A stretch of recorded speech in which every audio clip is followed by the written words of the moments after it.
The WWF, what the world is watching.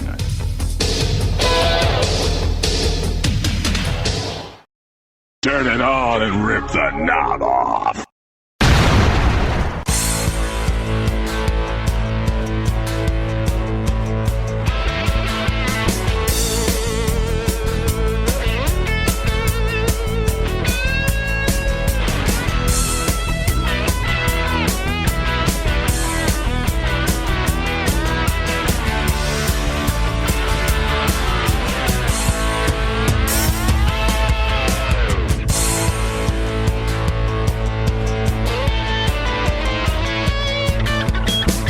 Hey guys, and welcome back to the Wrestling Memory Grenade. Now at episode 151, I'm your host, Ray Russell. 151.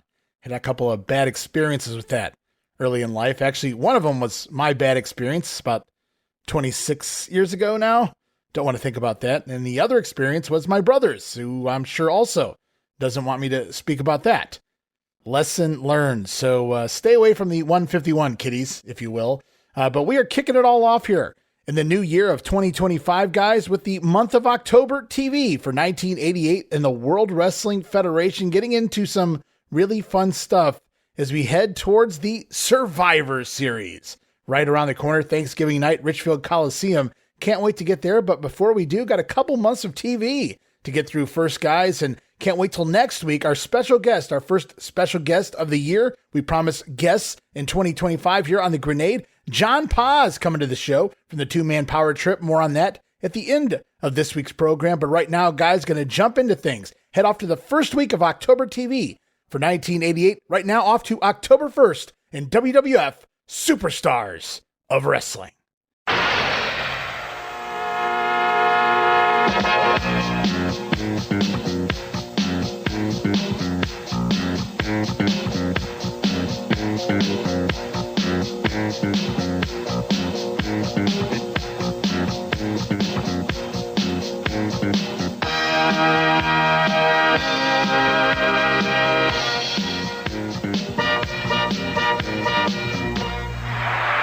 All right, guys, away we go. WWF Superstars, October 1st. Tape back September 13th, Indianapolis, Indiana, Market Square Arena. As we hear from the arena general manager, Rick Fuson? Not really sure there. And then it's off to Vince McMahon, Jesse the Body Ventura on commentary, and straight to the ring for the former Intercontinental Champion, the Honky Tonk Man, Jimmy Hart in his corner. Is he still a colonel since Honky's no longer the champion? I don't know. Honky Tonk Man taking on Bob Emery as we get an insert promo from Honk and his manager. Honky says his next tune is called The Broken Down Warrior Blues. Not really creative there, Honky, but to the ring. Quick and easy squash this week. Shake, rattle, and roll neckbreaker. Going to get the win. 1 minute, 38 seconds. And those 38 seconds of which Honky was simply removing his jumpsuit. So pretty quick squash this week. Is Honky then going to sing and dance for the beautiful audience here in Indianapolis as his feud with the Warrior continues through the fall. Note to Honky, save every penny you can during this feud. Not going to be a pretty 89 or 1990 for the Honky Tonk Man, but right now we go off to Update. And Mean Gene Okerlund coming out of SummerSlam, promoting the SummerSlam home video release and the ongoing issues between the teams of the Bolsheviks and the Powers of Pain. The only way to describe the Powers of Pain, awesome. They've got a new manager, and expect bigger and better things from the Powers of Pain. And certainly they're going to be seeing the Bolsheviks in the very near future. According to the Bolsheviks manager, this man, the Doctor of Style, Slick. Oh, check it out, Jim. Bolsheviks doing it on you. Powers of Pain putting you to shame, just like I said they would do. And let me tell you something, Baron. I don't know that much about you, but you better stay your distance from me. And Powers of Pain, the war ain't over. It's just begun. I'd make the recommendation to the Doctor of Style he be a little bit more circumspect in nature when having the Bolsheviks get in the ring with the Powers of Pain. For Update, I'm Gene Okerlund. All right, so Mean Gene says to expect big things in the future from the POP and their new manager, the Baron, in their corner, for right now anyway. Slickster warning the Baron to stay clear, as Slick promising the war is not over between the Russians and the parts unknownians. As we go back to the ring for the Birdman, Koko B. Ware in action taking on Phil Newkirk. We get an insert promo here from Koko selling his brand new Birdman wristwatch. As he says, it's bird time. Oh, yeah.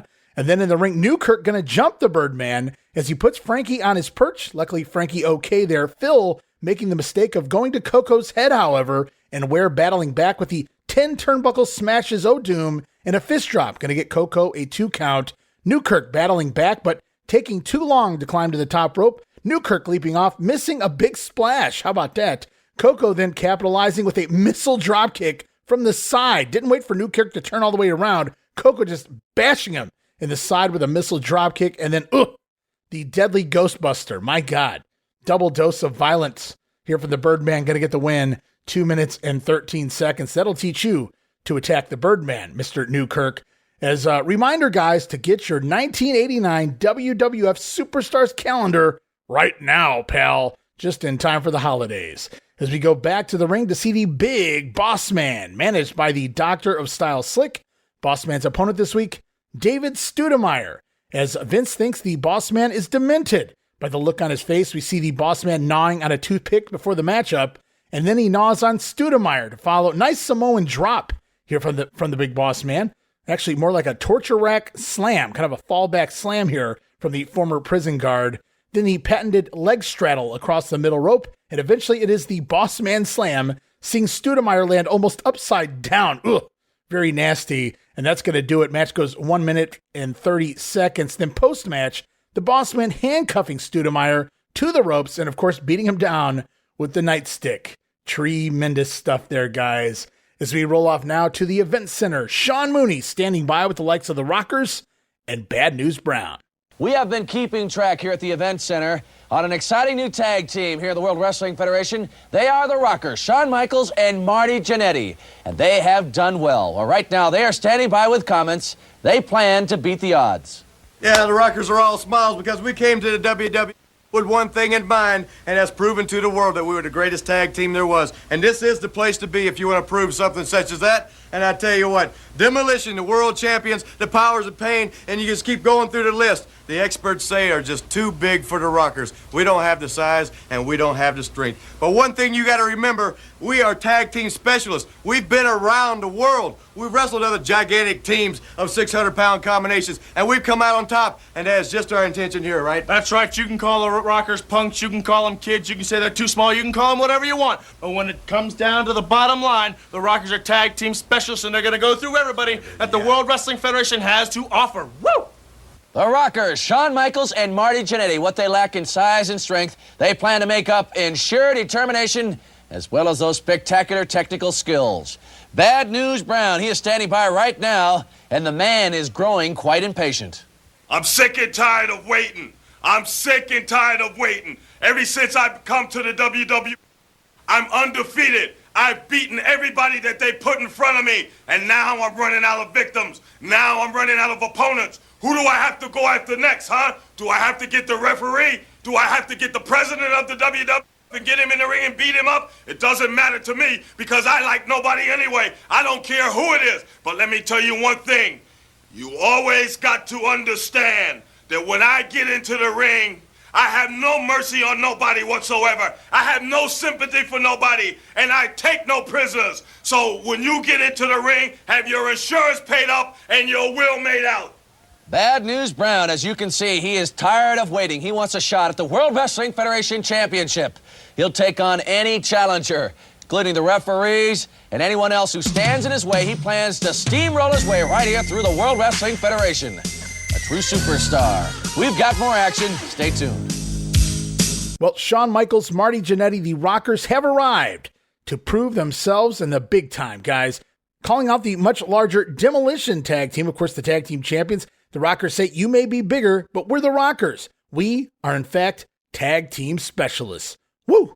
Meanwhile, the undefeated Bad News Brown says he shows no mercy to his opponents, and it sounds like he's ready for a shot at the WWF champion Randy Savage, and of course, looking to take home the gold. As we go back to the ring, former Intercontinental Champion, former Tag Team Champion as well, talking about Greg the Hammer Valentine out here, Jimmy Hart right back out here by his side.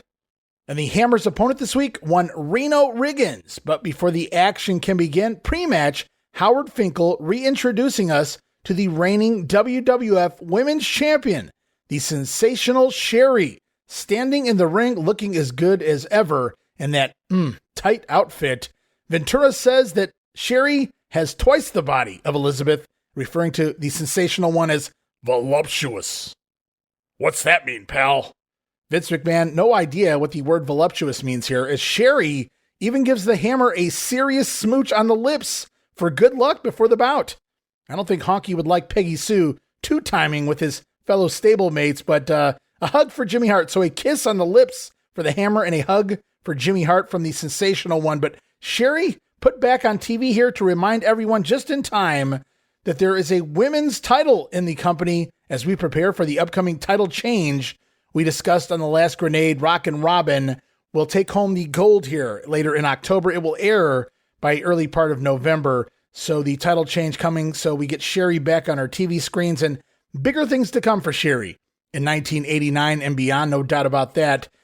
Still odd and confusing, though, to choose Greg Valentine, a Greg Valentine match for Sherri's return. Almost felt like they were adding Sherri to his shtick here, but again, definitely not the case. We know Sherri's going to wind up managing someone much more prominent in the years to come, but right now, the action gets going. Wait, we get an insert promo here from The Rock Don Morocco as well, who says the Hammer can run, but he can't hide. The Rock vowing to rip the leg off of Valentine, shin guard and all.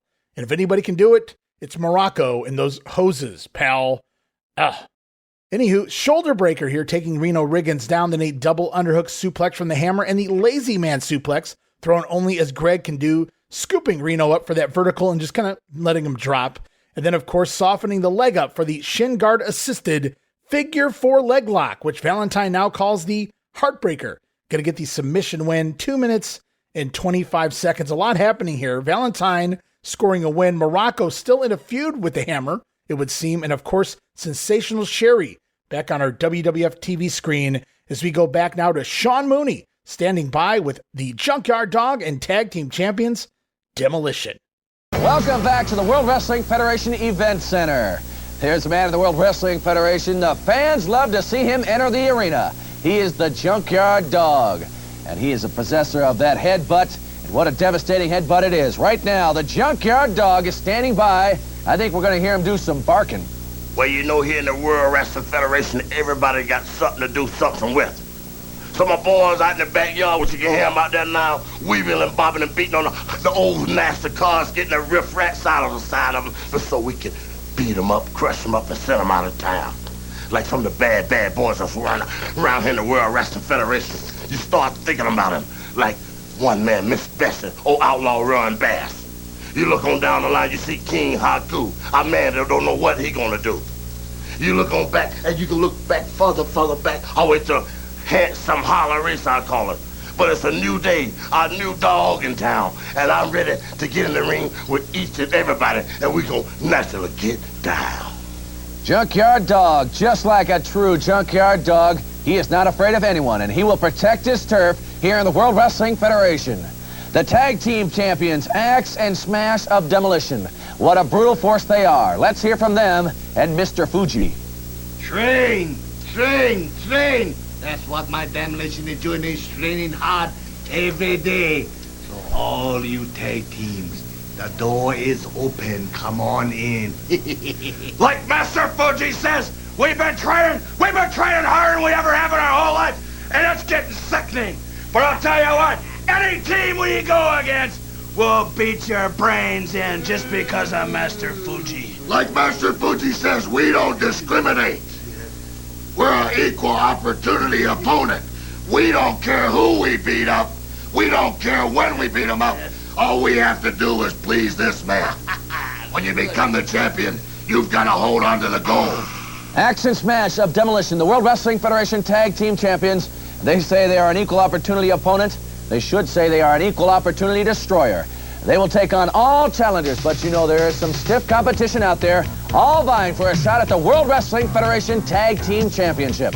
There's more. Stay tuned. There it was, a more aggressive, angry dog here, at least in the visuals. ready for all kinds of action, to quote Pedro Morales. Unfortunately, the action he was abusing at this point in his career sadly leads to the firing of the JYD right here in the month of October. Meanwhile, tag team champions Demolition issuing an open challenge to take on all competitors. No fear from Axe and Smash. The badass demos will get you.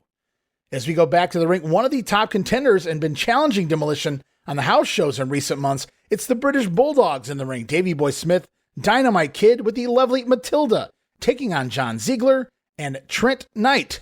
As we get an insert promo from Matilda, who is licking her likeness in a stuffed doll. Just in time for the holidays, a stuffed Matilda doll as the real Matilda, showing some love there. Anywho, back to the action. Davey Boy Smith handily showing up both opponents early on to get things going. Dynamite tagging in, snap suplex on Ziegler, then Trent Knight back inside, but Trent sent out to the floor, clothesline over the top by Dynamite. Knight now down and out, but gorilla press. Back inside, Davey Boy pressing Knight on the floor over his head and tossing him back in over the top rope, back into the ring. Very impressive. Even gets a what a maneuver by Vince McMahon here, all the way back in 1988. And before too long, it's the Dynamite Kid up on the top rope, superplex on Trent Knight, going to give the Bulldogs the win. 2 minutes and 27 seconds.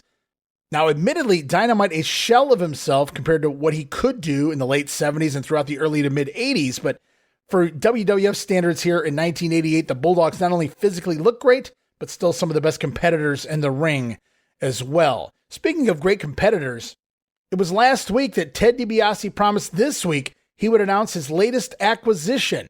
And so off we go. Right now, up on the platform, standing by, Mean Gene Okerlund for a special interview with the $1 Million Man, Ted DiBiase. Yep, his bodyguard Virgil there too, as well as Bobby the Brain Heenan and the Mighty Hercules.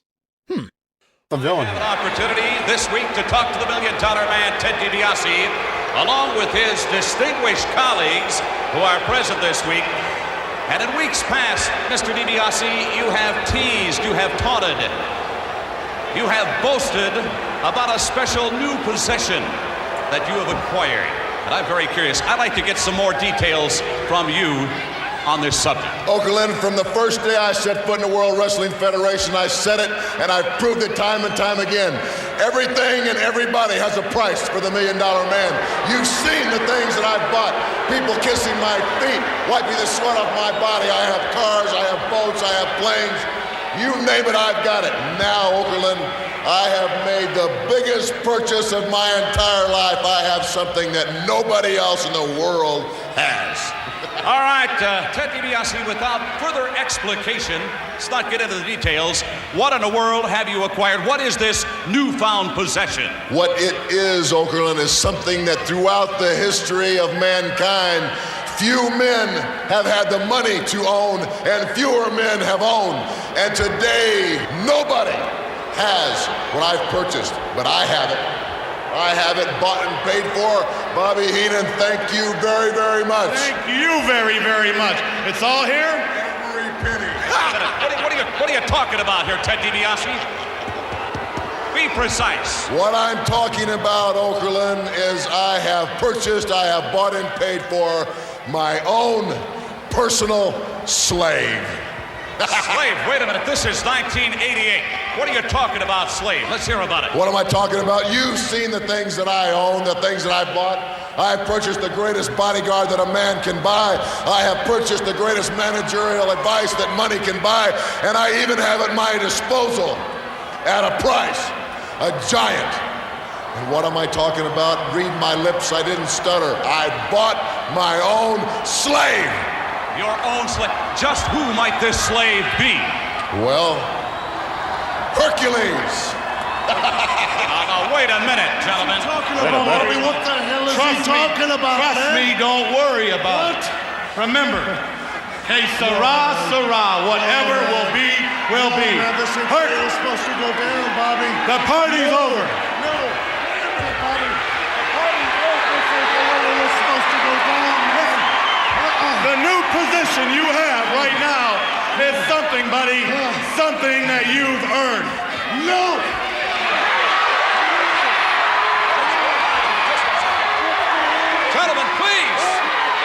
Oh, please! What are you Now, Hercules, learn your position. Take your first lesson of being the slave of the $1 Million Man. You don't talk, you don't walk, you don't speak, you don't put your hands on anybody unless I give you permission to. Do you understand that, slave? Do you understand? What is that? Oh, come on! DiBiase hammering away on his so-called slave. What is going on? Virgil, ooh, what a kick to the left. Virgil sets him up with a right cross, another one. Look at that. I can't believe Herc's got it in him. Virgil goes flying, and that leaves only two on the platform. Hercules does not want to be a slave. DiBiase, Virgil running for cover as Hercules has declared himself. You know, I think that's really the first bad purchase I've seen the $1 Million Man make.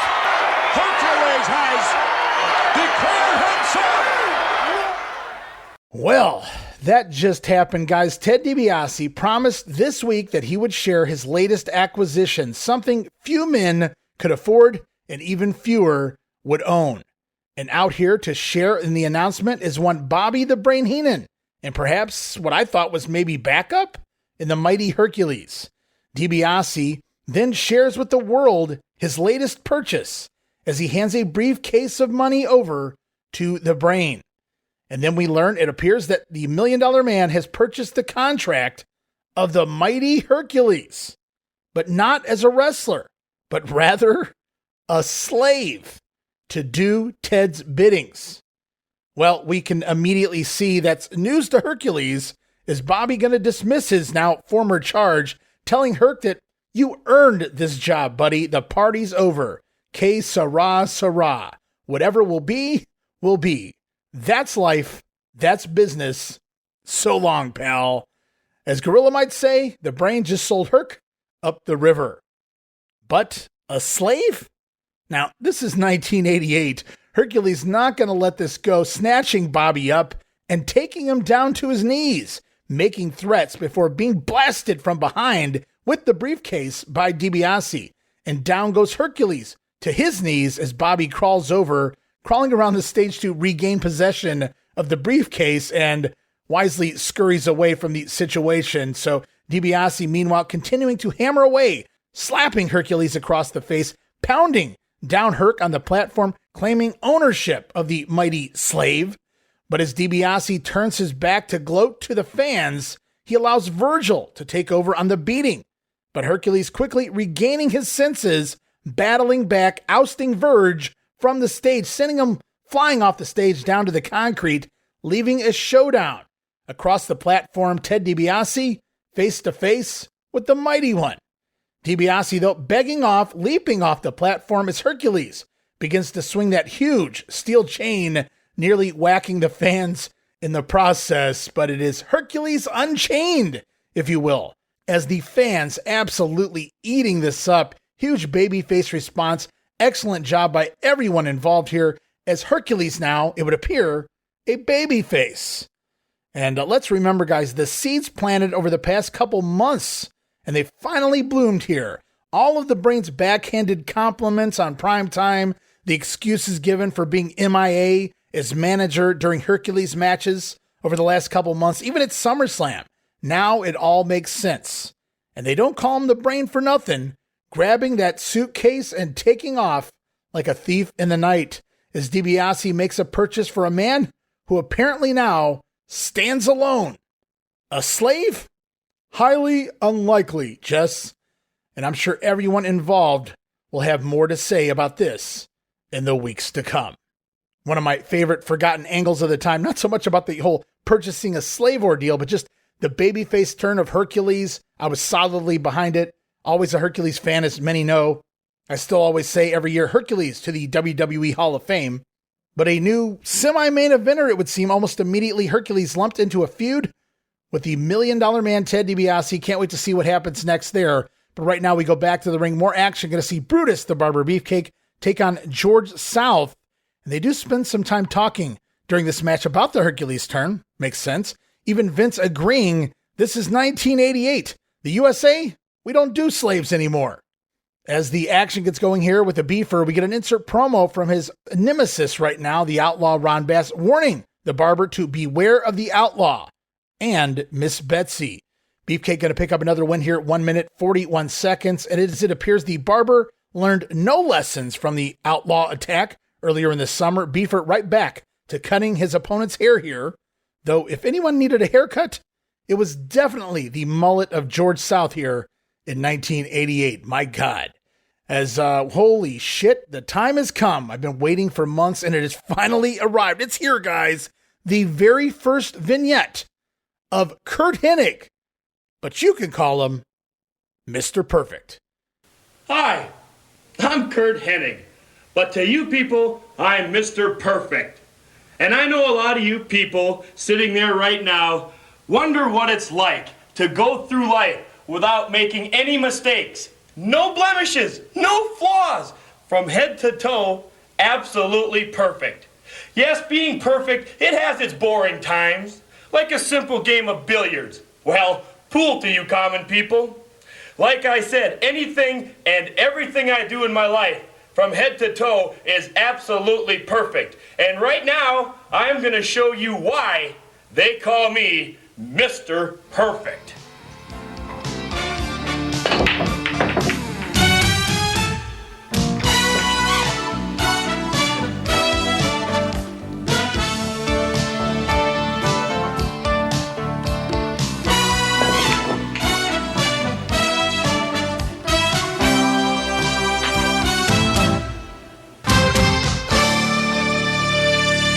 Absolutely perfect.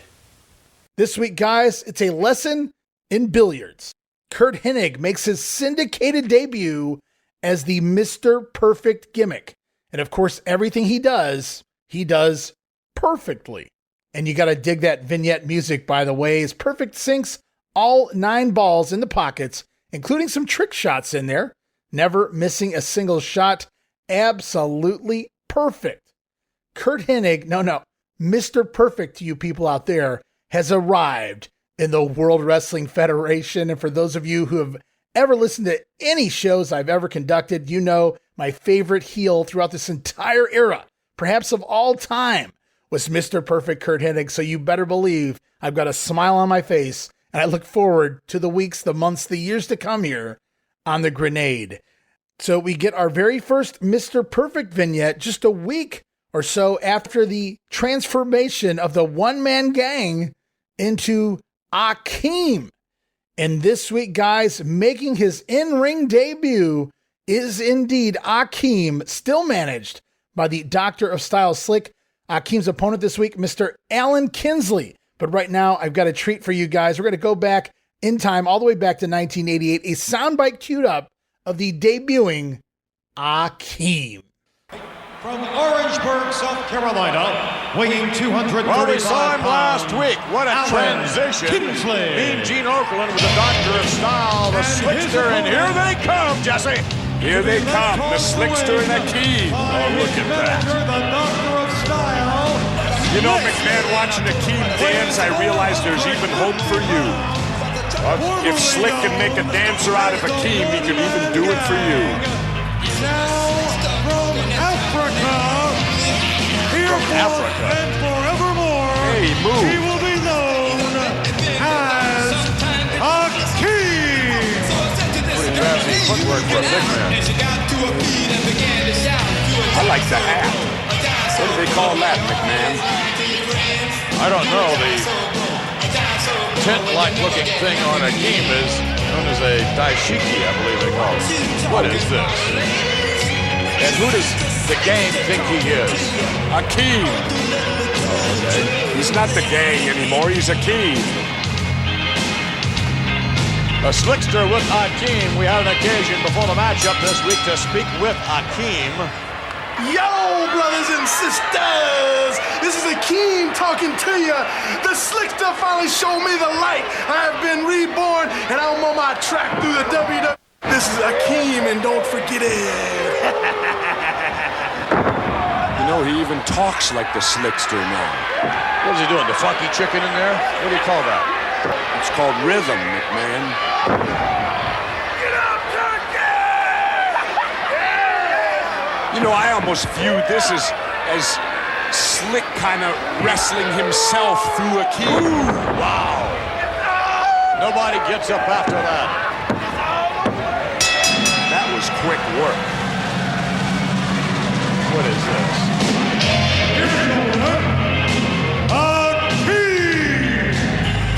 Oh man, talk about becoming one with the fucking gimmick here. You can shit on it all you want, guys. George Gray gets an A for effort here, dancing his way all the way down the aisle and into the ring for action. Vince McMahon referencing the garb of one Akeem, the tent-like shirt known as a daishiki pal.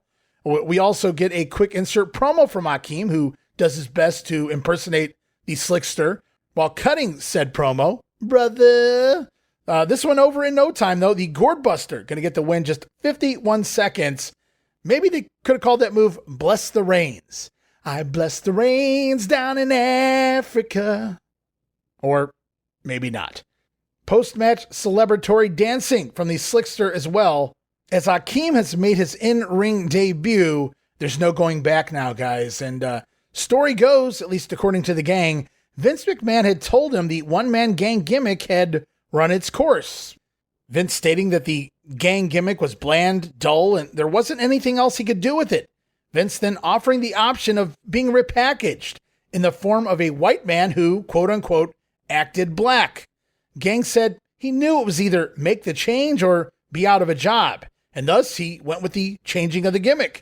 Gang learned his quote-unquote jive talk and dancing routine from the Slickster himself, and has admitted he simply had fun with the gimmick rather than try to take it seriously. And guess what, guys? At least for a while, it worked. And after doing it, he said he was having fun. The boys in the locker room literally applauded his efforts. Get it over, son. Akeem dancing to the ring, dancing his way back, and a standing ovation from those watching and the monitors in the backstage area, as the change in personality was obvious from the get-go. Here from the gang to Akeem, as the gang, well, he now spoke. He had a personality. And boy, was he as shiny as the shiniest Paz Easter egg on an Easter morning.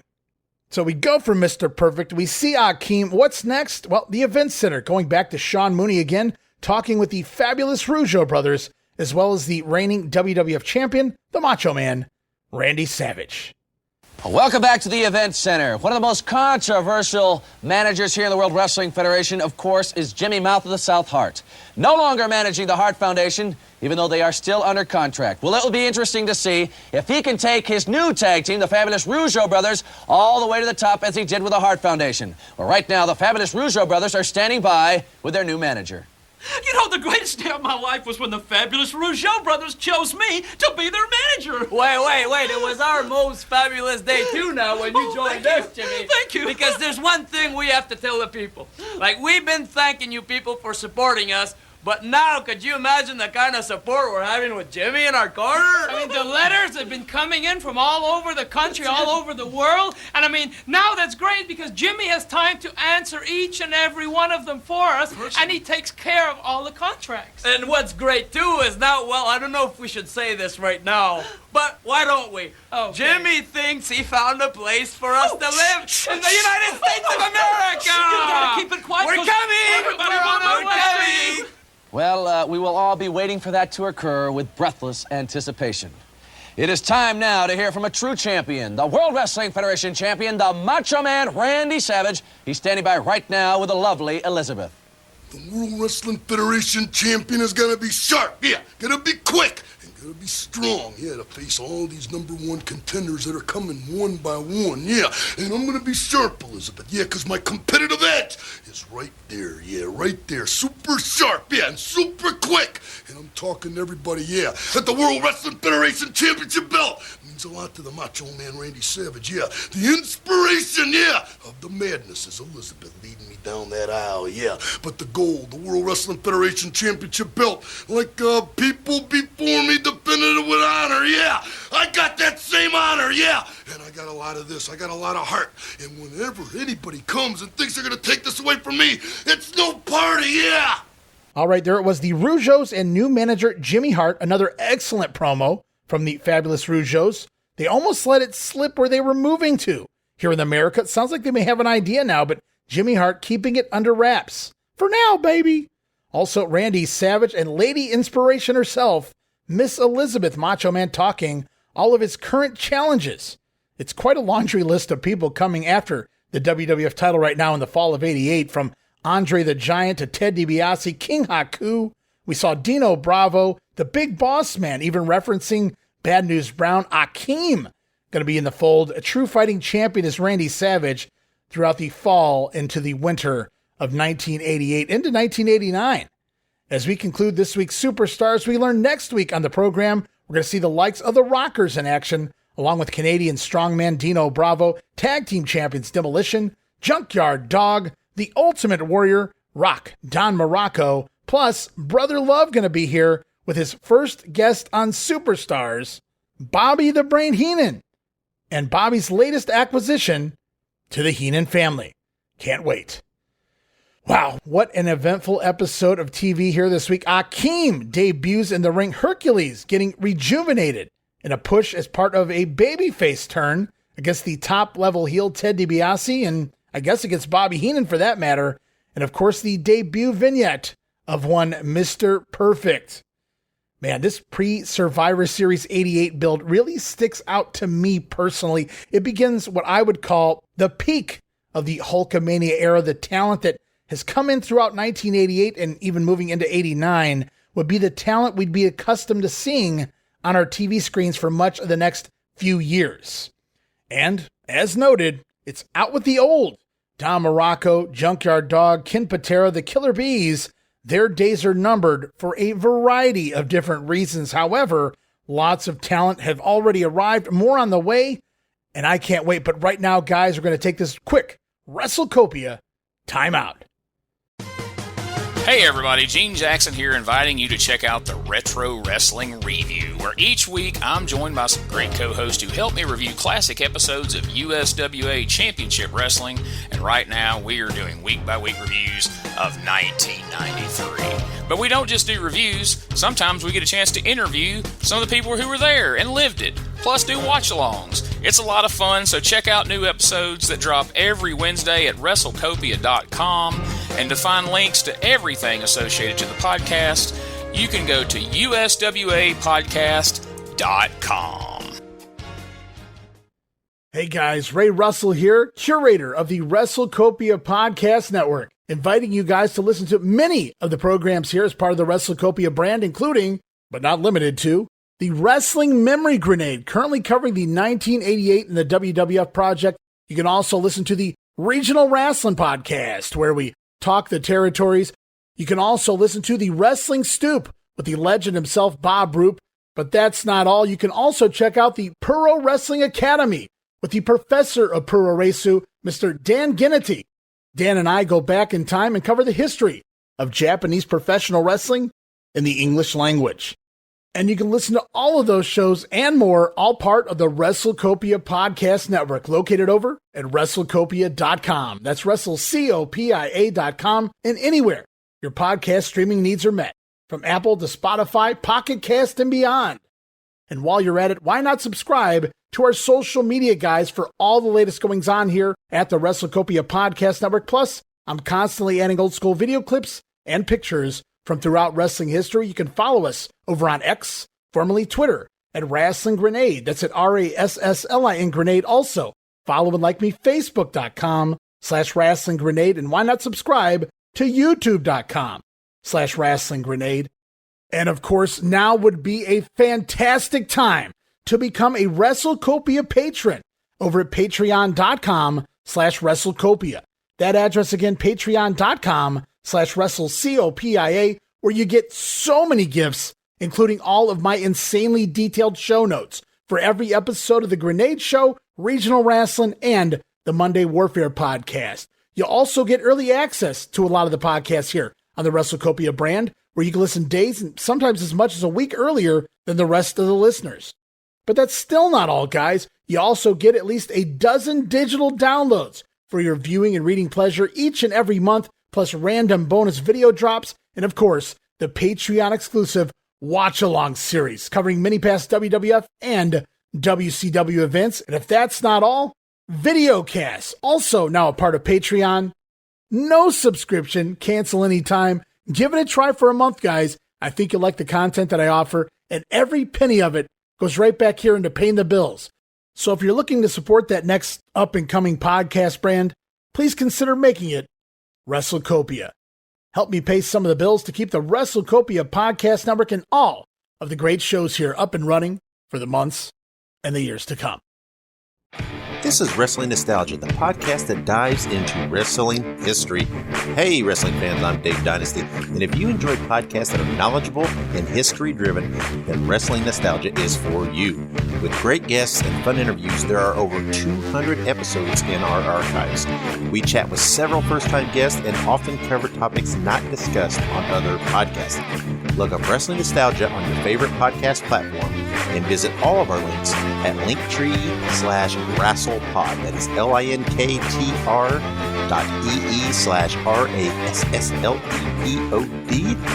And remember, where we go, what do we do? Be good, be safe, and keep on growing. All right, guys, welcome back to the program. Jumping right back into things here with Wrestling Challenge, October 2nd, 1988.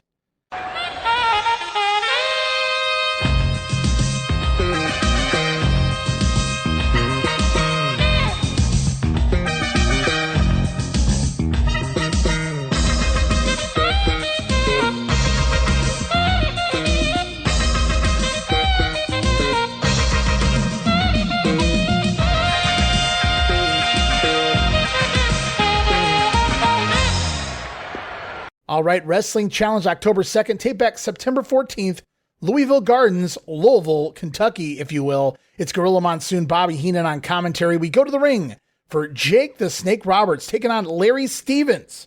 As we get an insert promo here from Jake's wife, Cheryl Roberts, who promises ravishing Rick Rude that after her husband puts Rude down with the DDT, she's going to climb in the ring and slap Rude's face, which is actually exactly what they do during this point on all of the house shows. So keeping her word, a lady of her word, is Cheryl Roberts, as Larry Stevens going to get cute early when he dodges a whip off the ropes and moves away from a snake elbow drop. But the crowd loudly behind the Snake Man here, giant DDT chants, as we see a great spot from Jake at one point, leapfrogging over Stevens in a backdrop attempt by Larry there. And as Jake leapfrogs over, he seemingly blows out his knee. Uh-oh, Jake. Stevens going to come in to check on the wounded Snake, hoping to take advantage. But Larry walking right in to the DDT. Jake wagging his finger after the move. As the Snake Man going to plant one foot on the chest of Stevens to score the win. 1 minute, 58 seconds. You see, guys, Jake was faking the injury all along. It was a ruse by the Snake.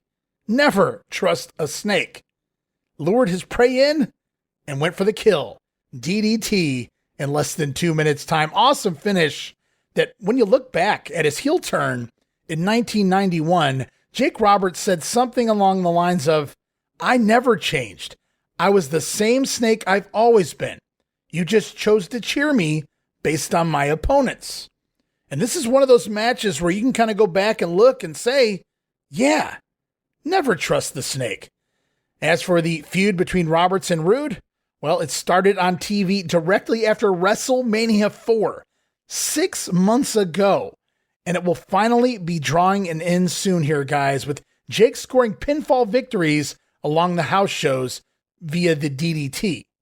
And don't you worry, new feuds are planned, both men coming ahead in the next couple months, even though the matches haven't exactly been barn burners between Jake and Rude. With the people that are involved here, they found a way to keep the gas tank going well beyond the length of most feuds here in the World Wrestling Federation. 6 months strong, some great angles on TV, great psychology, great promos from both Jake and Rude over the last half year. Now, coming to a close soon is the feud, but not quite yet, so stay tuned, guys.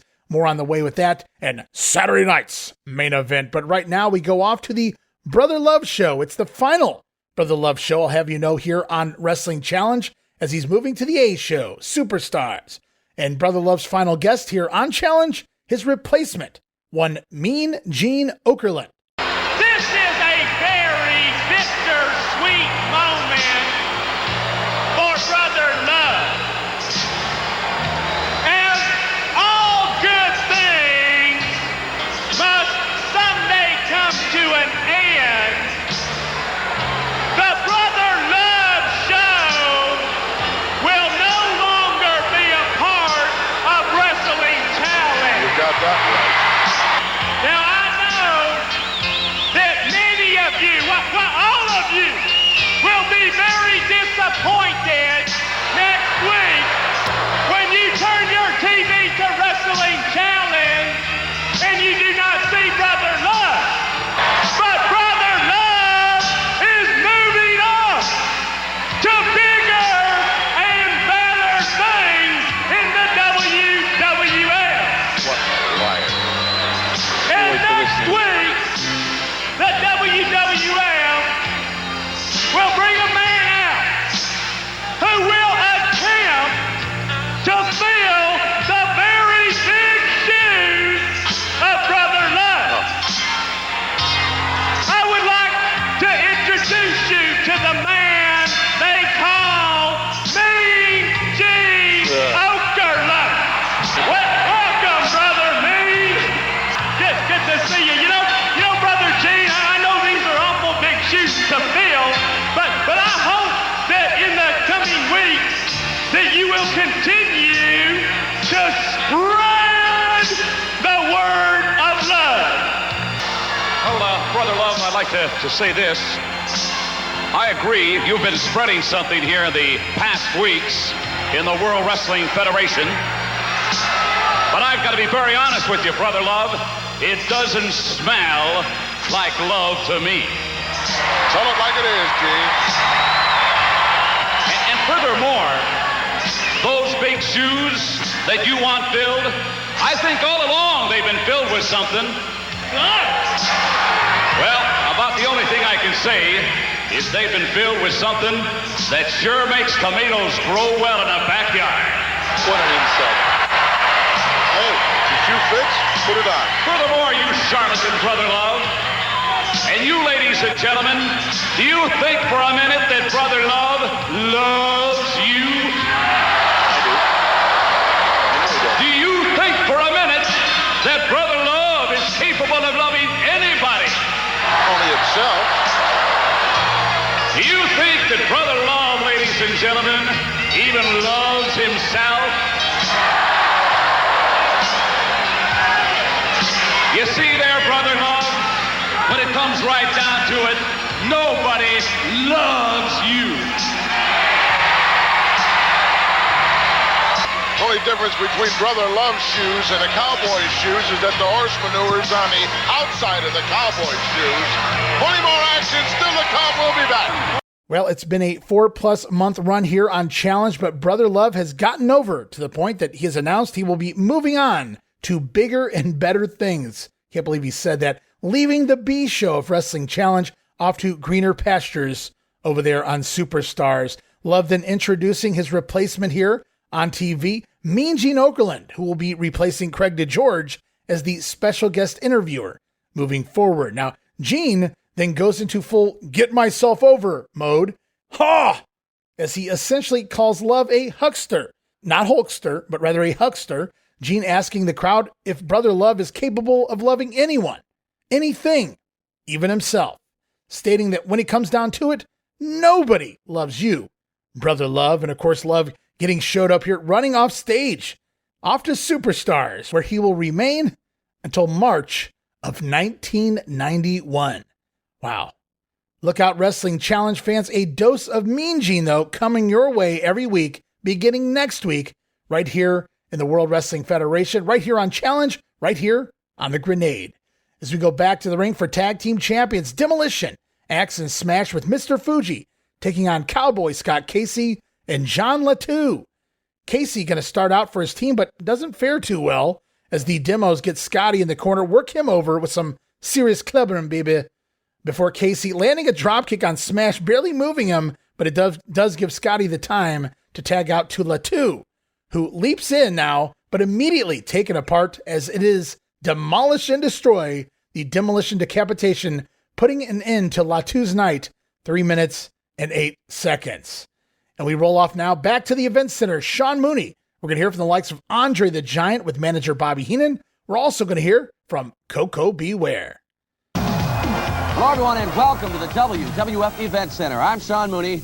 Right now, let's talk about one of the most impressive figures in all the World Wrestling Federation. Andre the Giant, 7'4", over 500 pounds. Like him or not, he is difficult to ignore. Right now, he is standing by with his manager, Bobby the Brain Heenan. You know, I'm not so sure you humanoids are aware of this gentleman back here. This is the 8th wonder of the world. This man stands 7 feet 5, 520 pounds, has the largest arm reach in professional sports. Look at the size of those hands. Look at the size of my hands. I'm 6 foot tall, weigh 240. And look at the size of this man. He is undefeated since day one in professional wrestling of his career. Hulk Hogan was put out by this man. Hulk Hogan's championship was taken by this man. That's right. And this man is not going to be defeated by anybody. You're right, and that's the way I want to stay undefeated. I will stay undefeated.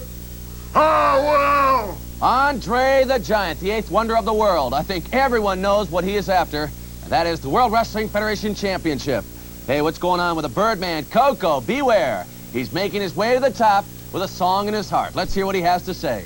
Oh, yeah! You see, in the World Wrestling Federation, you got to keep on climbing and climbing and climbing. Frankie, take a good look up there, Frankie. What do you think about your beautiful picture, huh? Oh, yeah! You see, in the World Wrestling Federation, you got to take on all comers. Bigger they are, harder they fall. That's right, brother. You see, Dynamite comes in a very small package. Don't take me light. I'm talking about all of my opponents out there. Don't take me as a stepping stone, because if you do, you just might be in a surprise of your life. Because I feel all right. Oh, yeah, yeah. Andre still somehow undefeated, according to the heels here, as this was more of a fun visual promo than much of substance and audio format, guys. Also, Koko B. Ware talking to Frankie about climbing to the top of the WWF, and while he climbs, the other superstars best not think of the Birdman as a stepping stone. So the Birdman going to climb his way to the top. Frankie just going to fly there. As we go on, another soundbite lined up, guys. What is that music? I hear another matchup headed to the ring, but now with theme music for the Blue Blazer.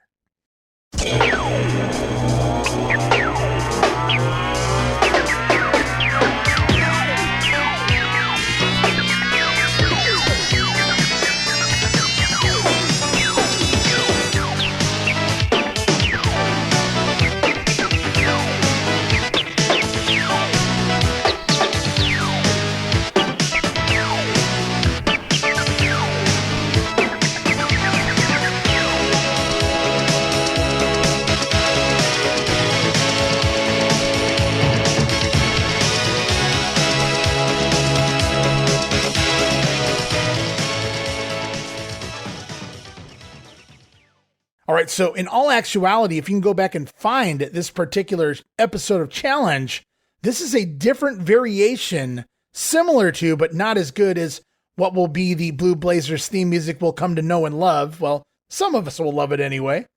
Very interesting. I never realized that he had a prototype version of that theme music before. It's going to change almost immediately, but it really caught me off guard. Very interesting. A beta version of the Blue Blazer theme played here on Challenge. What you guys heard there was the actual version we all know. And right now it is the Blue Blazer, Owen Hart under that hood, taking on Trent Knight as he climbs to the top rope, backflip into the ring, sticks the landing here. The Blazer then, as the action gets going with a series of solid moves, nice leapfrog, blind leapfrog, Superfly style, leading to a drop kick. Great spot there from the Blazer, who backflips his way out of a hip toss attempt, landing a vertical suplex, backbreaker, before finally landing a Owen Hart style belly to belly, Nothing more pretty than that. And a missile drop kick off the top from the Blazer, right into a kip up back to his feet, and then straight back to the top rope for a moonsault. Splash going to get the win here for the Blue Blazer. 2 minutes and 6 seconds. Good to see him shine as we continue on. More action straight back to the ring. Bad News Brown taking on Randy Spear as we get an insert promo here from Bad News discussing his enjoyment of inflicting punishment on his foes and remaining undefeated. Even calling out the WWF champion Randy Savage by name. He wants that belt. He wants the Macho Man, who appears to be hiding behind the lovely Elizabeth. I don't know about that, Bad News. We'll have to wait and see what goes on there. But Bad News going to jump Spear before the bell, and it's the typical Brown beatdown that ends with what else but the Ghetto Blaster. Bad News going to cover with one foot on the chest as he shouts his famous catchphrase, "Garbage," referring to Spear. Always gets a pop from me. And it gets the win here for Bad News in 1 minute and 48 seconds. Brown now gunning for Randy Savage. And it's not just a match now announced for a house show. He's calling him out here on TV. So you can kind of expect this to turn into some kind of a feud moving forward. I'm looking forward to that as we go off now back to the event center. Sean Mooney going to talk to the British Bulldogs. We're also going to hear from Danny Davis and Jimmy Hart. We are back at the World Wrestling Federation Event Center. Tag team competition. Man, is it hot here in the World Wrestling Federation. The British Bulldogs, one of the most impressive tag teams in the WWF. When you see the Dynamite Kid do that superplex off the top rope, it is really something to see. Right now, Davey Boy Smith and the Dynamite Kid are standing by. You know, the British Bulldogs are happy, and Matilda's proud of the British Bulldogs because we're going all around the world, defeating all the opponents the World Wrestling Federation has been putting in the ring with the British Bulldogs. And Matilda herself, she's a big star now because she's got her own doll out. And she told me, tell all your wrestling fans out there, to buy your Matilda doll, bring it to the arenas, and just give her support like she's been giving the British Bulldog support when she's watching us in the ring. Isn't that right, Dynamite? That's right. Because we have Matilda in our corner, the Bulldogs give it 110% every night. We've wrestled many tag teams, different combinations, and we're ready to go up that ladder and face Demolition anytime. And with Matilda behind us, we can do it, and we can take those belts. Matilda's great. We love Matilda. And don't forget, Matilda's got those little Bulldog dolls out right now. Right here is the doll that the British Bulldogs were speaking of, Matilda, the dog who gives so much inspiration to the British Bulldogs. Well, let's get back to singles competition. Out there is a very dangerous wrestler. He's Dangerous Danny Davis. You know, Dangerous Danny Davis, everybody. You know, what a great referee he was. What a great wrestler he is. You know, we've got open contracts, so anybody wants to step in line and fight this man, bring it on down, baby. That's right. A lot of people have taken me up on my offer, and a lot of people have gone down to defeat. Only because, as Jimmy said, I was the greatest referee of all time in the Wrestling Federation. And now I have defeated opponent after opponent after opponent by using the rules, by knowledge of the rules. And Jimmy Hart has signed open contracts for me to wrestle anybody who wants to sign on the dotted line. Like he said before, this man is undefeated in the World Wrestling Federation. So anybody wants to step up and get knocked down, bring it on down, baby. Dangerous Danny Davis, he claims being an ex-referee, has taught him all the rules. But one thing it has done, it has taught him how to bend them. Dangerous Danny Davis, he's out there and he hopes to get to the top and challenge the Macho Man, Randy Savage, for the World Wrestling Federation Championship. Well, there it was, British Bulldogs out here. And of course, we're moving into the Christmas season of 1988, and the holiday season means time to shill the new stuffed Matilda doll. Move over, mine. So you got to shill the merch before the Bulldogs talking about putting away all challenges. To date, I suppose they're forgetting their recent 100 losses in a row to Demolition, though the Bulldogs still a top contender, no doubt about it. We also hear from Danny Davis, as this is likely taped several months ago. Jimmy Hart hasn't been managing Davis since the month of August. Just a generic promo they've been throwing in from time to time here on the event centers when I guess they have nothing else to fill. But Danny Davis talking about those open contracts, taking on all comers, which may explain why he winds up becoming a job guy. But right now we go back to the ring for The Rock, Don Morocco, taking on Harley Manson. Wow. As we get an insert promo here from Greg Valentine and Jimmy Hart, the Hammer, sick of hearing Morocco's complaint about Greg Valentine's shin guard. Greg looking to put The Rock away once and for all. Meanwhile, Morocco finally rocking some tie-dye, trying to replace superstar Billy Graham here in the company. Well, it only took about a year, but Morocco now in a purple tie-dye shirt as he removes his shirt to reveal the hoses, pal. As the action gets going, we see a driving power slam. Manson down to the ring before the tombstone. Gonna end it in hoses everywhere on the Rock Don Morocco, who scores the win 1 minute and 40 seconds. And based on these back and forth insert promos as of late, it looks like we're still pushing the Morocco-Valentine feud that started several months ago. Early summer, wasn't it, guys? So clearly it was scheduled beyond the upcoming October European tour, with the two also slated to be on opposite sides at the Survivor Series. But Morocco will be fired from the company only a couple weeks after this makes air, so the feud coming to an abrupt halt before you know it. As we go off now, special report with Lord Alfred Hayes. Oh my word. Alfred Hayes this week doing a replay of the Akeem vignette. Akeem here now in the WWF, and it's back to the ring for the Hart Foundation. Hitman Bret Hart, Jim the Anvil Neidhart taking on Gene Ligon and Tony Suber. But wait, what is that? Earlier, we heard the debut of the Blue Blazer music, and now could it be the debut of the Hart Foundation theme? Yeah, baby!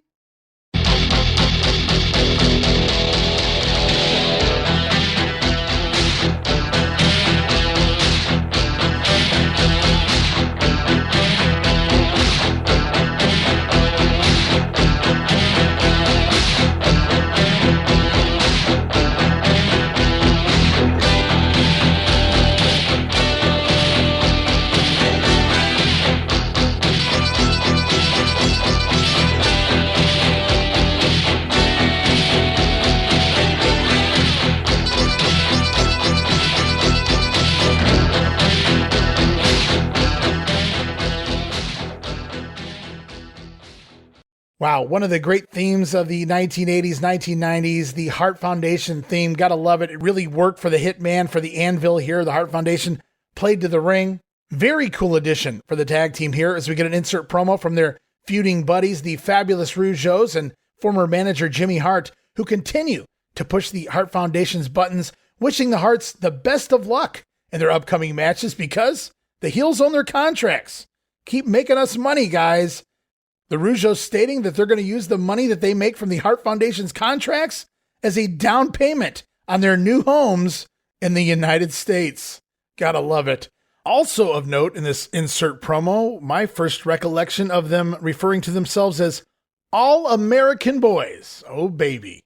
And then it's off to the ring for the action as the Anvil just plows over Suber here before it's Ligon's turn in the ring, eating a Neidhart standing dropkick with authority, I might add. Then the Hitman gonna tag in, executing excellently, as you might suspect, leading to a dropkick of his own from the Hitman.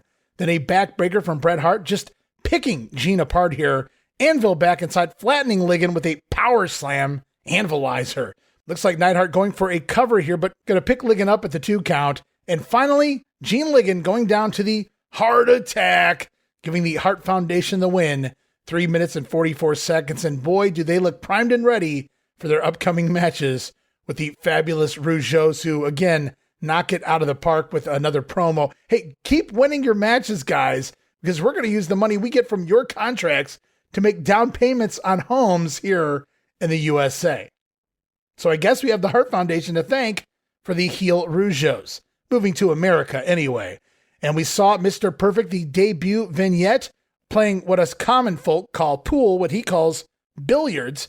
Here it's vignette number 2, Curt Hennig, who again, the fans out there can call Mr. Perfect, sinks a 40-foot putt, and he does so perfectly. Absolutely perfect. Curt Hennig here at the World Wrestling Federation as we go back to the ring for the Outlaw Ron Bass with Miss Betsy and the Maverick Brothers along ringside with him, taking on Kurt Todd, a man with 2 first names. I don't know if I trust him. We get an insert promo here from the Outlaw showing off his spurs. Bo and Bart, the Maverick Brothers, egging on Brutus Beefcake to come and get me. Meanwhile, on commentary, Gorilla Monsoon mentioning that the WWF president, Jack Tunney, is debating on possibly banning the spurs from the arenas. Bobby Heenan then going to argue the idea, citing things like snakes and 2x4s being allowed ringside, and I guess he'll add chains to that list now too, won't you, Bobby? Meanwhile, in the ring, it's that Texas gourd buster, that Texas pedigree, if you will, going to give the Outlaw the win, 3 minutes time. And post-match, a little fun with Miss Betsy around the throat of Kurt Todd. With a tease of banning the Spurs, they keep the Barber Outlaw storyline going here on TV. And speaking of keeping things going, off we go to the Event Center. Sean Mooney, as we hear from the likes of the Intercontinental Champion, the Ultimate Warrior, and the former champion, the Honky Tonk Man. Welcome back to the World Wrestling Federation Event Center. Big changes out there in the WWF. A lot of talk surrounding the Intercontinental Championship. The Honky Tonk Man, he is no longer the champion. He lost the title to the Ultimate Warrior at SummerSlam 88. And as you know, the Honky Tonk Man will do whatever he can to get it back. Warrior, rip us off, rob us, baby. Where was Jack Tunney? How convenient he wasn't there. This is a conspiracy, Honky, I'm telling you. Oh, yeah, look at the sweat pour off the Honky Tonk Man. You think I'm hot? You're right. You think I'm mad? You're right. You think I'm upset? Yes, sir. You think I'd like to see the Warrior wearing my belt? Do you think I'd like to hear that heavy metal music play and see something like that run out of the dressing room? Do you think that's what the Honky Tonk Man, the greatest Intercontinental Heavyweight Champion of all time, do you think that's what his friends and his fans want to see? No, they want to see the belt around my waist. They want to see me play the kind of music that only the Honky Tonk Man can play for you, Warrior. They want to see me get my belt, and I'm going to take it away from you. The Honky Tonk Man, no longer the Intercontinental Champion, joined there by his manager, the Colonel Jimmy Hart. We found out just what the Honky Tonk Man thinks about not having the belt around his waist. Well, the new champion has no intention of giving it up. He is the Ultimate Warrior. The little Warriors may be wondering, can the Ultimate Warrior withstand the pressure? Can he handle the little Warriors? They're going to want to hop on his back now. Is there going to be enough paint in the entire universe to cover all the faces of all the little Warriors? Well, let me tell you, if you have any doubts, don't worry about the Ultimate Warrior. Emotions don't run in my blood. I live for one thing. I came from up there down here to do one thing. To do combat with the biggest, baddest, and the toughest dudes in the WWF. And when I feel the power of the Warriors, all I do is begin to swell, and the blood flows, and the sweat pours, and it's all yours. The new Intercontinental Champion, the Ultimate Warrior, pictured here in the brand new 1989 WWF calendar. He is one intense individual. That intensity has just increased now that he is the Intercontinental Champion. You cannot help but feel the electricity when he enters the ring. He is going to be some champion. All right, so we hear from champion and challenger Honky Tonk coming for the Warrior, coming back for his IC title. Meanwhile, UW, nothing can stand in his way. Ultimate Warrior like a rocket ship straight to the top of the World Wrestling Federation. As we wrap up this week's Wrestling Challenge, we learn next week on the program it's Ho Hacksaw. Jim Duggan along with the big boss man, Fabulous Rougeaus brothers are here, as well as the British Bulldogs, Ravishing Rick Rude, the Birdman Coco Beware, and Brutus the Barber Beefcake. Wow, what a loaded show. Plus, special interview. Me and Gene Okerlund out to conduct an interview next week with the Honky Tonk Man. Can't wait to hear what he has to say about the Ultimate Warrior and then some. And as we wrap up Wrestling Challenge, it's one more piece of business here. This week, guys, talking about primetime wrestling for October 4th, 1988.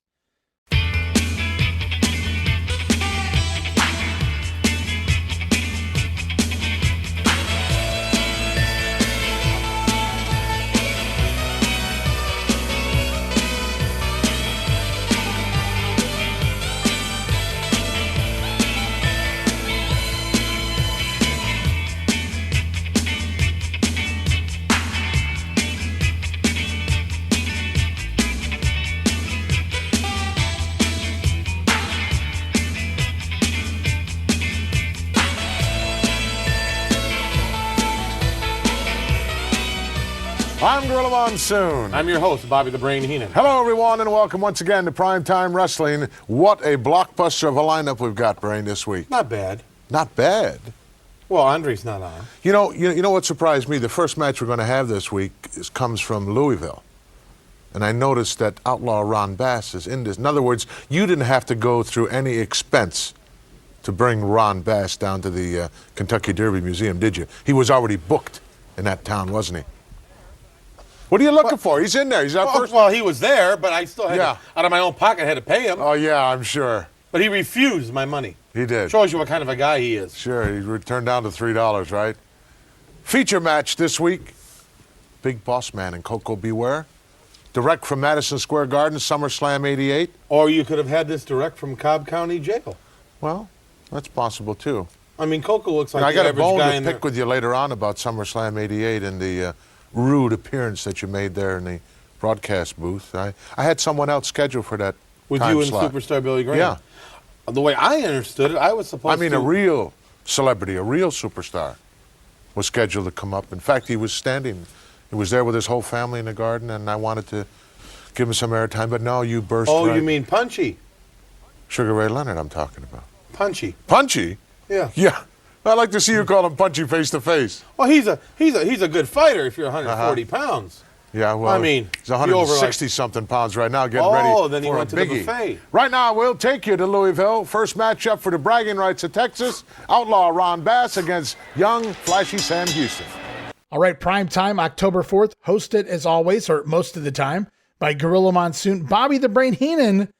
As we hear the intro there, Gorilla calling out Bobby on how Ron Bass wound up at the Kentucky Derby Museum last time they were around because he was booked in Louisville Gardens. He was booked in the city, referring to Brain as a cheapskate who claimed that he had Bass flown there personally via private jet. Gorilla also implying that Sugar Ray Leonard, who Heenan refers to as Punchy, was meant to be the guest commentator at SummerSlam and not the Brain for the Morocco Bravo match. Yikes. As if Graham and Gorilla wasn't bad enough. Add in Sugar Ray Leonard to the mix? I don't know. Bobby Heenan kind of saved the show for a little bit there after intermission, but that's just silly backstory Gorilla Monsoon trying to create here because in all actuality, old Punchy, if you will, was actually sitting far away from the announce desk after intermission, sitting near ringside, in fact. So that was never going to happen. We did get Bobby Heenan on commentary briefly as part of SummerSlam, which is, now that you think about it, even more of an insult to Hercules because Heenan didn't have time to accompany Hercules to the ring for his match with Jake the Snake at the pay-per-view, but he had time to stop by and do some commentary. Speaking of Hercules, off we go now. Another soundbite from Prime Time. Bobby Heenan going to discuss the situation, the recent altercation between Hercules, Ted DiBiase up on that platform. Bobby simply referring to it all as a misunderstanding. If he'd have been playing, they'd have won. But I figured you had at least one more horrid, despicable thing that you could do while you're still a member of Primetime Wrestling, and you did it. You took a guy who did nothing but do your bidding for you, make you money, and then what do? Really stick it to the guy. You misunderstand. I misunderstand. But what happened was, let me explain what happened. I was made an offer I couldn't refuse. Let's tell the true side of this story. Let's go to Mean Gene Okerlund and get the truth. I'm not the villain here. Opportunity this week to... Disgusting. Just despicable. You know, I hope you didn't spend the money yet. I've got no hard feelings for her. Oh, I guess you don't. No, I mean, it was you just sold a the guy down the river. I did not sell him down the river. However, let me reiterate once again, I hope you haven't spent the money yet. Because the $1 Million Man's going to be looking for it back. Don't concern yourself with that. You tried to do the same thing with the Andre the Giant sale. I'm well off. Hey, I don't have to worry let's be realistic. In order to have a slave, you must have someone who's willing to do your bidding for you, to do what you ask him to do. Hercules certainly didn't give me that impression that he was overthrown. He'll come around. Believe me. See, the thing was, he wanted a slave. He approached me with an offer. I couldn't refuse it. Hercules, a great friend of mine, but he was just expendable. I'd gone as far as I could with the man. He's going to be well taken care of. He's going to be fed and clothed. He'll have enough money to live on. We'll be back in just a moment. He won't have to do too hard a work. Too bad. Well, there it was, the Brain calling it all a misunderstanding. Simple misunderstanding. Heenan stating that he was simply made an offer that he couldn't refuse. No hard feelings, Herc. $1 Million Man going to be looking for that money back, says Gorilla. Hercules clearly has no plans to do someone's bidding. He's no one's slave. Bobby stating that, well, he'll come around, referring to Hercules as expendable. The Brain stating, I went as far as I could with him. Dismissing the Mighty Hercules could prove to be a major mistake. We'll have to wait and see there right now. On primetime, they go off to the Mr. Perfect vignette, playing pool there. Coming out of the vignette, we're going to hear Gorilla's take on Curt Hennig, and if he thought he was indeed perfect. Well, we're back, folks, and it's time to debut someone here on Primetime Wrestling, a man who is a newcomer to this area, but certainly not to the world of professional wrestling, referring to Curt Hennig. Mr. Perfect. Well, Mr. Perfect is what he would like to have hung on him, I guess. Well, you're going to be calling him that. Everybody's going to be calling him that. Anything the guy does, he does perfect. No one is that perfect. Stick around and watch. Going to take a look at him on a 9-ball table. I've been known to roll a few balls around myself and roll some dust. drunks. Let's go to it. Absolutely perfect. It was nice. He ran 9 balls. Is that perfect? No, you run 125 balls. That's perfect. The game didn't last long enough to convince me. 125 balls you can't run. Well, I'm only telling you. You asked me what my feelings were. I told you. Running one rack of 9-ball does not impress the gorilla. Impresses. Well, see, the humanoids out there right now. There's a bunch of guys sitting right now in those suds parlors, and they're sitting there with that ripped felt on the table, and their cues are bent, and they got tattoos on their arm. Lucky's rolled up in the sleeve. One guy's saying, "Did you see that, Ernie? How about you, Junior? Well, that looks good. I can beat him. Hey, go back to the grease rack and take care of that Chevy. You're out of your league." Simple. He's Mr. Perfect. I'll wait till I see what Mr. Perfect can do inside the squared circle before I make any real predictions about his He's career. undefeated since coming We're going to take a look right now at a transformated individual. Well, Gorilla, not sold on this Mr. Perfect character. He says, well, it was nice. He ran 9 balls, but that's not perfect. Now go and run 125 balls. That's perfect. Gorilla, not impressed, at least as of yet, with one Curt Hennig. Speaking of Curt, we do get a match here from the Meadowlands on this show going back September 11th. Going to see Curt Hennig pin jumping Jim Brunzell. Fun matchup, goes about 13 minutes. Battle of the Minnesota Boys. Going to see Hennig score the win with a surprise power slam there, catching jumping Jim coming off the ropes. So Curt Hennig still flawless, still undefeated, still a perfect record here in the World Wrestling Federation. And again, speaking of newcomers, speaking of vignettes, recently we saw the transformation of the one-man gang into Akeem, and now we come out of the Akeem debut match we talked about a little bit ago, shown here again on Primetime as we hear Bobby Heenan and Gorilla Monsoon and their take on the new character, Akeem. And, well, I got some fancy-looking footwear. I don't think we have to worry about seeing him on an American Bandstand or anything like that, but I'd tune into Soul Train, you'll probably see him. Well, the man can get down now. He's got a new personality. He's opened up a whole new life for himself. I like it. I like this. He's still the 747 to me. But Still the same inside, guy. he's Akeem now. Inside. How do you know what he is inside? He never spoke What, you got before. your x-ray glasses with you, or?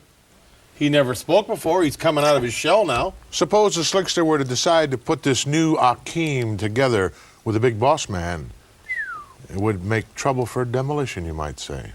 And they'd also take the tag team titles at San Quentin. Well, that's possible, too. You know a lot about those slammer joints, don't you? I don't know a thing about it. You've been in most of them. Never have. We're going to take a look at Never a couple did a of thing hot in my tag life for anybody teams. question. And there it was, the fancy footwork of Akeem.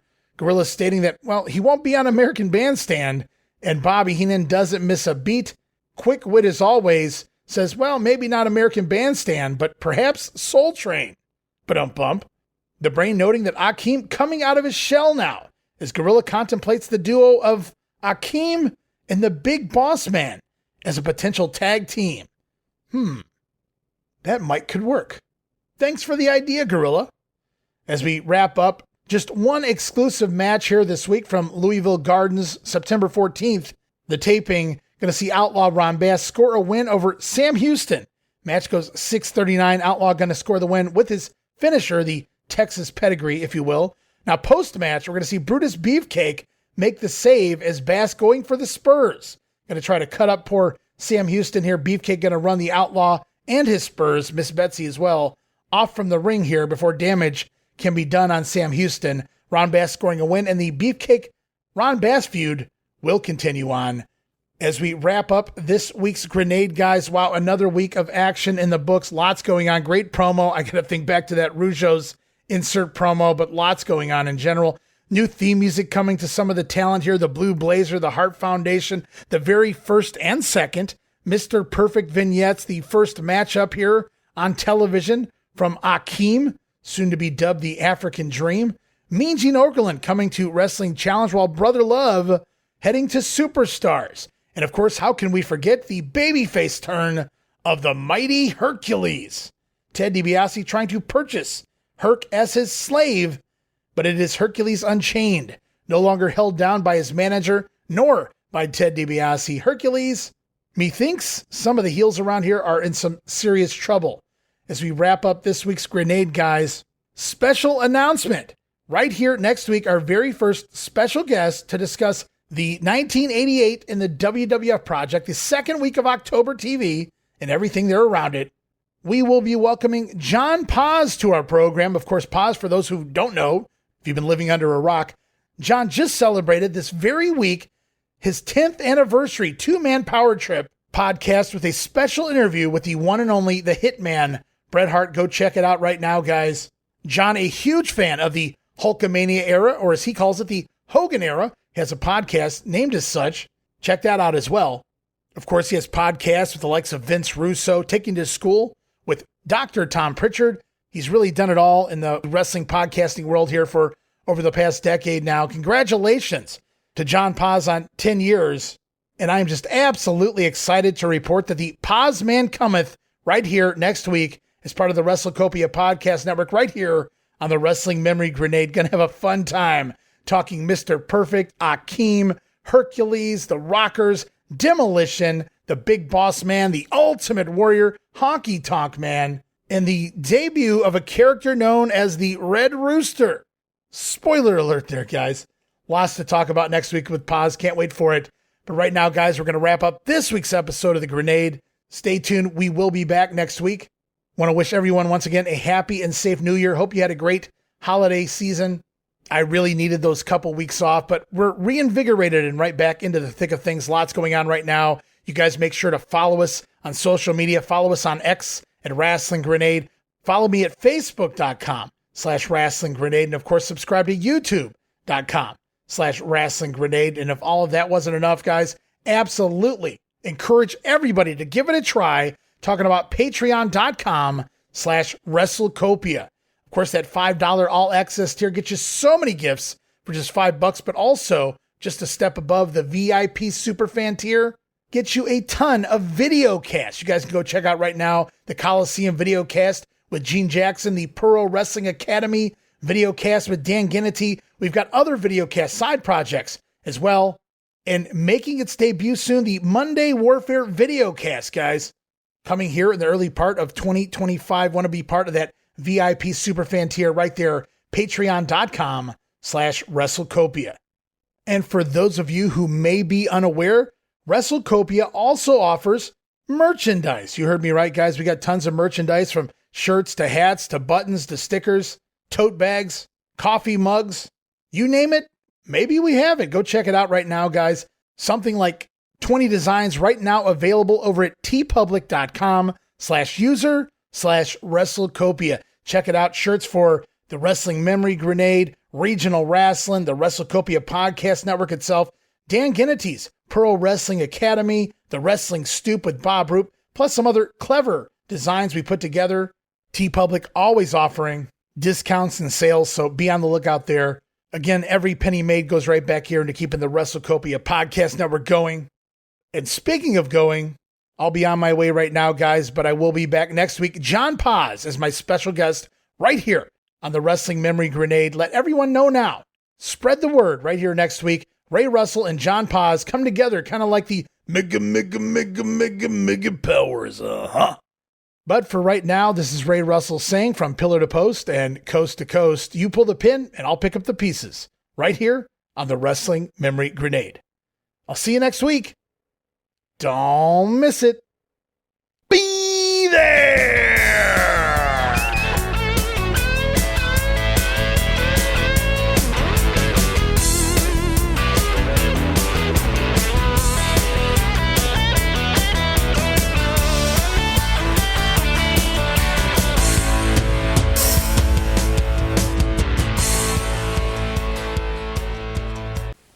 Hi, I'm Curt Hennig. But to you people, I'm Mr. Perfect. And I know a lot of you people sitting there right now wonder what it's like to go through life without making any mistakes. No blemishes, no flaws. From head to toe, absolutely perfect. Yes, being perfect, it has its boring times. Like a simple game of billiards. Well, pool to you common people.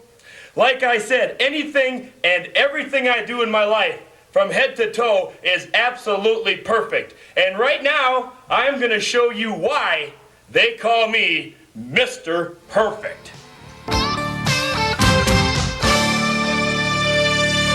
Absolutely perfect.